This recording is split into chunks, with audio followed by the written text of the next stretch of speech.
السلام علیکم جی، تنویر مغل ہے۔ آج میری اس کتاب کا مطالعہ مکمل ہوا۔ میں اور میرے گہرے دوست، یہ مولانا محمد اسلم زاہد صاحب نے یہ کتاب لکھی ہے۔ سیدنا ابو ہریرہ رضی اللہ تعالیٰ عنہ جن سے سب سے زیادہ احادیث جو ہے وہ روایت کی جاتی ہیں، یہ تمام جو حضرت ابو ہریرہ رضی اللہ تعالیٰ عنہ سے جو احادیث ہیں وہ ساری اس کتاب کے اندر ڈال دی گئی ہیں۔ اور اس کتاب کا مطالعہ کرنے کے بعد مجھے اندازہ ہوا کہ یہ سچ ہے کہ نبی پاک صلی اللہ علیہ وسلم کا اسوہ حسنہ ہمارے لیے الٹیمیٹ کا ایک جو ہے وہ رتبہ رکھتے ہیں۔ اس کی وجہ یہ ہے کہ مطلب جیسے نبی پاک صلی اللہ علیہ وسلم کے سیرت کو آپ پڑھیں تو آپ کو ان جیسا محبت کرنے والا، ان جیسا شفیق اور ان جیسا وفا شعار اور ان جیسا نصیحت کرنے والا کوئی اور نہیں ملتا۔ ان احادیث کے اندر ایک جگہ پہ ہے کہ نبی پاک صلی اللہ علیہ وسلم فرمایا کہ میں تمہارا روحانی والد ہوں، اور نبی پاک صلی اللہ علیہ وسلم نے ہم ان کی امت ہے، ہمیں ایسے نصیحتیں کی ہیں جیسے ایک والد اپنے بچوں کو نصیحت کرتا ہے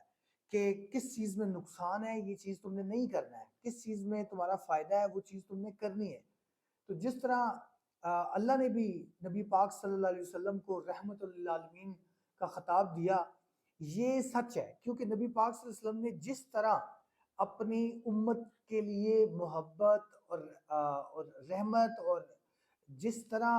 اخلاص کے ساتھ انہوں نے امت تک نبی پاک صلی اللہ علیہ وسلم نے جس طرح اللہ کا پیغام پہنچایا، اس کی کوئی اور مثال رہتی دنیا تک نہیں بنے گی، کیونکہ اس جیسی مثال کوئی ہے نہیں۔ نبی پاک صلی اللہ علیہ وسلم پاکیزہ اخلاق والے، صلح رحمی کرنے والے، رحم کرنے والے، سب سے زیادہ پاک دامن اور فصیح اور بلیغ گفتگو کرنے والے نبی پاک صلی اللہ علیہ وسلم بہت مخصوص جملوں کے اندر بہت بڑی بڑی وزڈم کی بات جو ہے وہ ہمیں سمجھاتے ہیں، تمام جہانوں سے سچے ہیں، اللہ سے سب سے زیادہ ڈرنے والے ہیں۔ ایک حدیث مجھے جو اسی کتاب میں میں نے پڑھی مجھے یاد آ گئی کہ ایک دفعہ ایک شخص جو ہے وہ نبی پاک صلی اللہ علیہ وسلم کے پاس آیا اور آ کے اس نے کہا کہ یا رسول اللہ، میں رات کو ازدواجی حیثیت میں تھا وائف کے ساتھ، تو کیا مجھے روزہ رکھنے سے پہلے غسل کر لینا چاہیے؟ نبی پاک صلی اللہ علیہ وسلم نے فرمایا کہ میں نماز کے لیے غسل کر لیتا ہوں، تم بھی نماز کے لیے غسل کر لیا کرو، لائک کہ آپ روزے کے لیے غسل کرنے کی ضرورت نہیں ہے، نماز کے لیے ضروری ہے۔ تو وہ جو شخص تھا اس نے جواب دیا کہ یا رسول اللہ صلی اللہ علیہ وسلم، آپ تو چونکہ پاک ہیں، بالکل پاکیزہ ہیں، ہم ذرا گناہگار لوگ ہیں، تو کیا ہمارے لیے بہتر نہیں ہے کہ ہم پہلے غسل کر لیا کریں؟ تو نبی پاک صلی اللہ علیہ وسلم نے کہا کہ میں تم میں سے سب سے زیادہ اللہ کا خوف رکھنے والا ہوں۔ تو اس میں کوئی شک نہیں ہے کہ ان احادیث کو پڑھتے وقت مجھے یقیناً یہ میرے دل میں یہ محسوسات پیدا ہوئی ہے کہ اللہ کے رسول حضرت محمد صلی اللہ علیہ وسلم ہم سب میں سب سے زیادہ متقی تھے، ہم سب میں سب سے زیادہ اللہ سے ڈرنے والے تھے، یہاں تک کہ اللہ کے رسول صلی اللہ علیہ وسلم اپنے لیے دعا کرتے تھے کہ یا اللہ مجھے نیکی کے رستے پر استقامت عطا فرمانا۔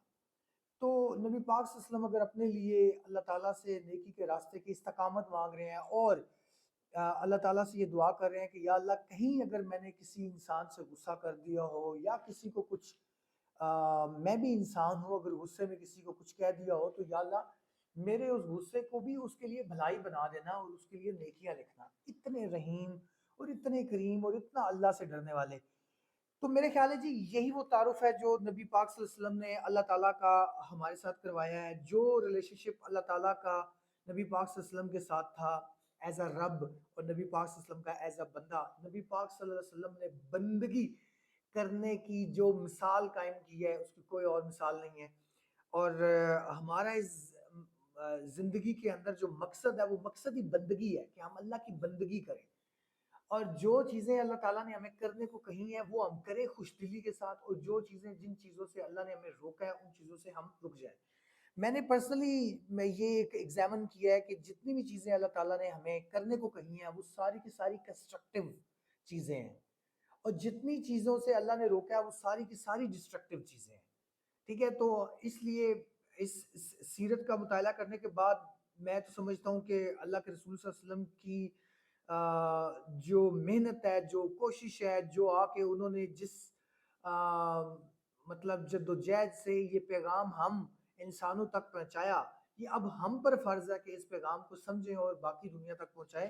جس دنیا تک یہ نہیں پہنچا ہوا۔ نبی پاک صلی اللہ علیہ وسلم زبردست مہمان نواز تھے، تقسیم کرنے والے تھے، مسکراہٹ ان کے چہرے پہ رہتی تھی، تبسم رہتا تھا، ہنسی مذاق بھی کرتے تھے، لیکن ہنسی مذاق میں کبھی جھوٹ نہیں بولتے تھے،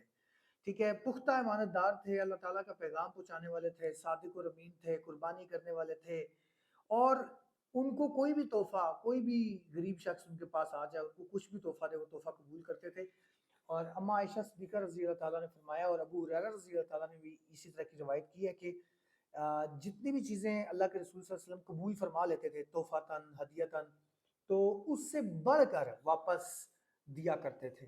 تو نبی پاک صلی اللہ علیہ وسلم ایکچولی دینے والے تھے، وہ ماشاءاللہ اس دنیا میں بھی یہ پیغام لے کر آئے، ہمیں دیا انہوں نے،